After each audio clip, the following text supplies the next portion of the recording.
Good morning, dear students. Today we discuss annealing, a important process of heat treatment process and its categories. So there are many categories of annealing we will discuss in this lecture. So basically annealing is a heat treatment process in which the metal is heated to a temperature above its recrystallization temperature and kept at that temperature for some time for homogenization of temperature, followed by very slow cooling to develop equilibrium structure in the metal or annealing. So the key concept or the basic concept of annealing or the main thing in the annealing process is very slow cooling. So annealing is a heat treatment process in which slow cooling is done to achieve a equilibrium, a microstructure or homogeneous microstructure. There are many types of annealing, and annealing is basically to relieve the internal stresses and to restore the ductility.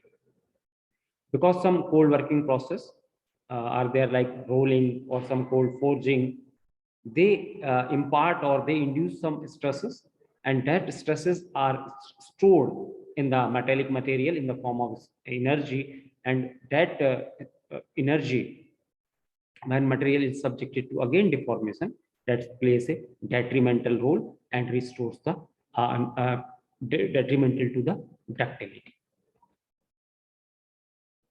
In annealing, basically the steel is heated to 30 to 50 degree above A3 temperature in case of hypoeutectile steel, and 30 to 50 degree above A1 temperature in case of hypereutectile steel. The cooling is done in the furnace itself. So to achieve slow cooling, what do? We put our specimen or steel in the furnace and put off the furnace, and the cooling is done in the furnace itself.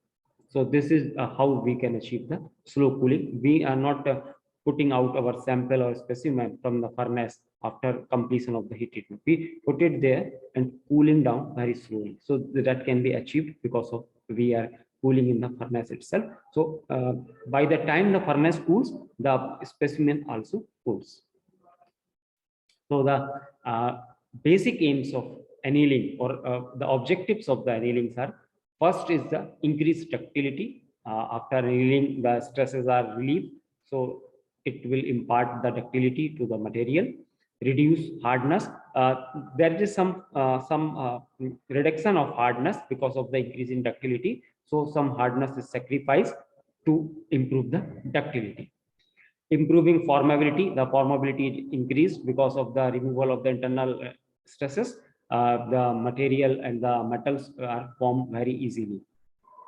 Recrystallize cold work, stain hard metals. Some metals are stain hard because of the cold working, previously done cold working, and the annealing recrystallize those metals, and because of recrystallization, new stain free grains are formed. Remove internal stresses. This is the main objective of the annealing, to remove the internal stresses. And after removal of the stresses, these are the implications that the ductility increase, improving in formability, increase toughness, decrease brittleness. If the ductility is increased, then certainly brittleness will be going to be decreased. Increase machinability. Machinability will also improve because of the a better combination of hardness and ductility. Decrease electrical resistance. Electrical resistance is decreased because of the annealing. Improve magnetic properties. So these are the some points or some features that we achieve after annealing.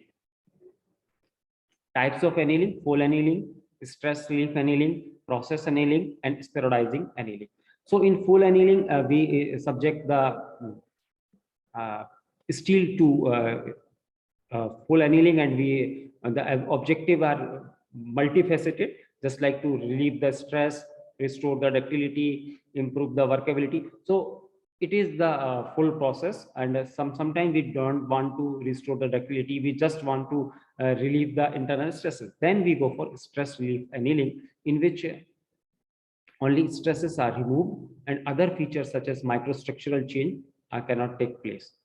Why we are going to such a or going to stress, or we go for some partly treatments? Because a heat treatment is a costlier process. So at the lower temperature, if our objective is fulfilled, then we have to go at the lower temperature or the lower process, because heat treatment is a costlier and also time taking process. So we have to reduce the time and the cost. So we have to use very wisely which technique we have to use. And the process annealing and spheroidizing. In spheroidizing annealing, the cementite, which have a different morphological feature, suppose it is irregular shape. But when we go for spheroidizing annealing, it will take a globular, round, or spheroidical shape. So here the annealing is done for an objective to achieve the globular form of the hardening phase, that is called cementite in steel, Fe3C, and to take some round type shape. So that is known as spheroidizing annealing. Spheroids or globular, they are similar. So this is the heat treatment process from iron carbon diagram. You can see that where the heat treatment process, you can see that full annealing is done below ACM temperature, and spheroidizing annealing is done below the recrystallization temperature, and partial annealing is somewhat between full annealing and the spheroidizing annealing between here. And normalizing about the A3 temperature. This is another technique in which the fast cooling is there, just opposite to annealing. In annealing, there is very slow cooling, whereas in normalizing there is very fast cooling, and we have to take out our samples from the furnace after completion of the heat treatment process to cool it in air or at room temperature. This is the normalizing and annealing, the basic differences. So when we talk about the full annealing, it is in this process, steel is heated to 30 to 50 degree above the A3 line, and in case of hypothetic, as we discussed earlier, and 30 to 50 above A1 temperature in case of hyperelectric steel. Cooling rate is very slow, 10 degree per hour. This is the very important point, that cooling rate is very slow. Suppose we heat a steel to 400 degrees centigrade, then coming to a room temperature, it will take a long time. If the cooling rate is 10 degree per hour, so from 400 to 300, it will take around 10 hours. It is full annealing. It is to get all changes in the properties of the metals, like producing equilibrium microstructure, increase in ductility, reduction in hardness, strength and brittleness, and removal of internal stress, as we discussed earlier in the objectives of annealing. And full annealing, if specifically full annealing is not given, then annealing is termed as full annealing. In stress relief annealing, only stress are relieved. This is the difference between annealing and only stress relief annealing. In this stress relief annealing, the metal is heated to a lower temperature and to remove the internal stress, followed by the slow cooling. The aim of the stress relief annealing is to remove the internal stresses produced in the metal due to plastic deformation, non-uniform cooling, or phase transformation. No phase transformation takes place during stress relief annealing. This is a very important point, because here our objective is to only remove the stresses, internal stresses that are stored because of the plastic deformation. There is no phase transformation or change in microstructure will take place. In spheroidizing annealing, this steel is heated to temperature below A1 temperature, that is below recrystallization temperature, and kept at that temperature for some time, followed by slow cooling. The aim of spheroidizing annealing is to improve the machinability of steel, because the harder phase having irregular morphology poses a problem during machining, but when they take a globular or spheroidical form, the machinability will increase. In this process, the cementite is converted into spheroidal form. Spheroidal means globular or round-like form. Round-like form, so the machining become easier. The holding time varies from 15 to 25 hours. So this is the time taken during spheroidizing annealing. So that's why we have discussed that the annealing is a time-consuming process. It takes a very long time, 15 to 25 hours. This is the microstructure of spheroidized steel, which is having spheroid. You can see that spheroids are globular type form, round-like form, the irregular shape becoming spheroidal form.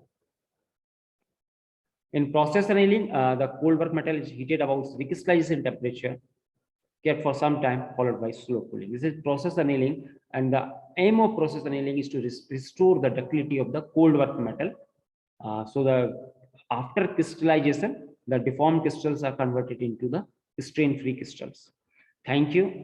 Thank you very much for watching video. And you can post your